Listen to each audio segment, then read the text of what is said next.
Serialization of the Zany Time Travels of Warble McGorkle, Chapter 19 of 61.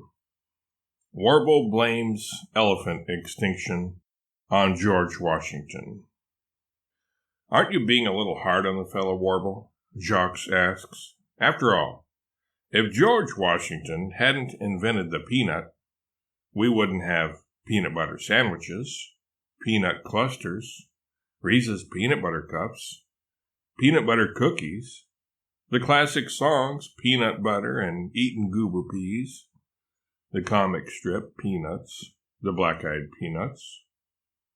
Soundtrack note: if there isn't enough time in this scene for both songs mentioned above in their entirety, just play a verse or two from each one. A peanut medley of sorts. Get a grip on yourself, LaRue. You're starting to go nuts, I'd just about say, Warble says. What's so great about all of that stuff, anyway?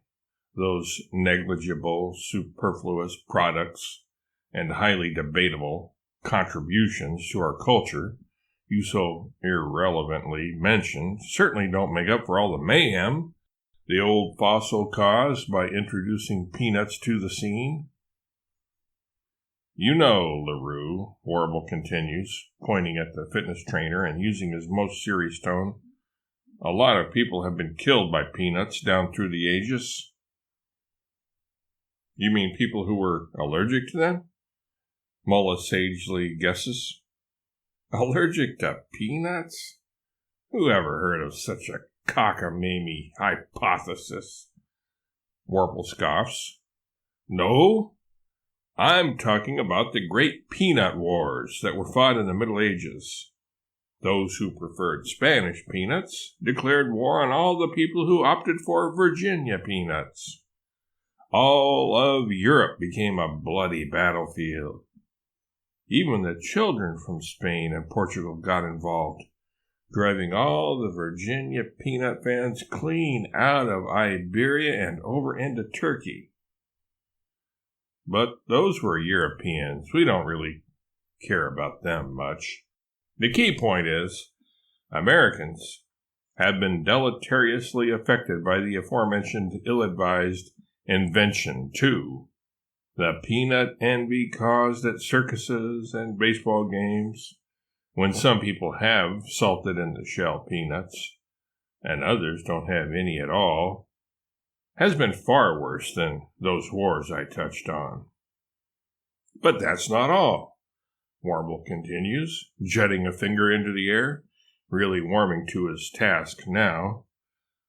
Washington set back technological progress and innovation light years by bringing forth his diabolical new legume.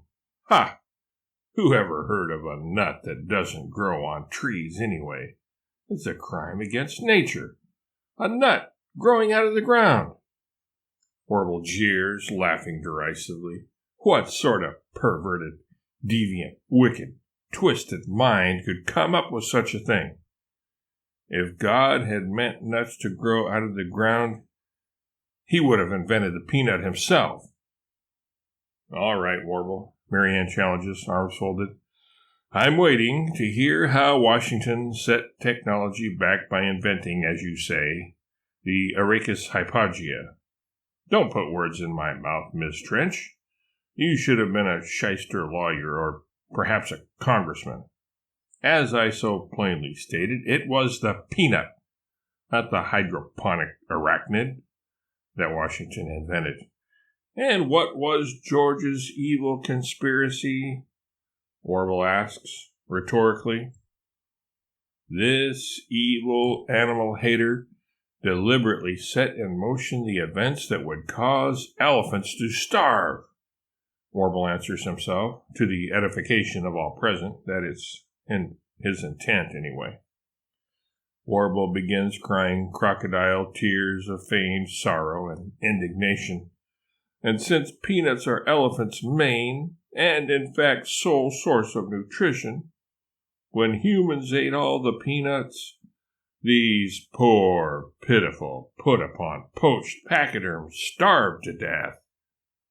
But, Ward objects, ignoring or feeling no compassion for Warble's apparently overwrought state, how is it that George invented peanuts, as you claim, when obviously Indian and African elephants, if peanuts are, as you claim, that species' sole source of food, had already been eating them since time immemorial?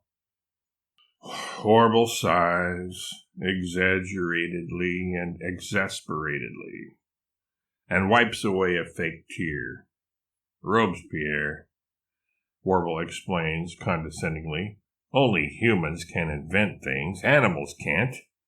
So how could these Native American elephants and elephants of color invent the peanut, huh? And the human inventor must, of course, be an American. Only Americans can actually invent things. Didn't you pay attention at all in U.S. history class?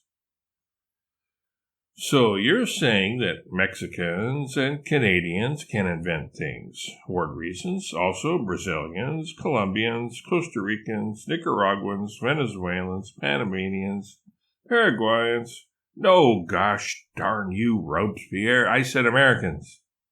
Not Mexicans, Texicans, Canucks, or anybody else crowding in on us from the top or bottom of this hallowed land of purple mountain majesties and all that jazz. Face it, Ward, Warble says, fixing his image consultant with his most piercing gaze and menacing stare. The lanky landowner was a despicable virtual poacher of pachyderms. A what? Comfy exclaims, simultaneously confused, amused, amazed, and bemused by Warble's accusations and logic. Warble, in recounting the harm done by Washington, loses all semblance of cool.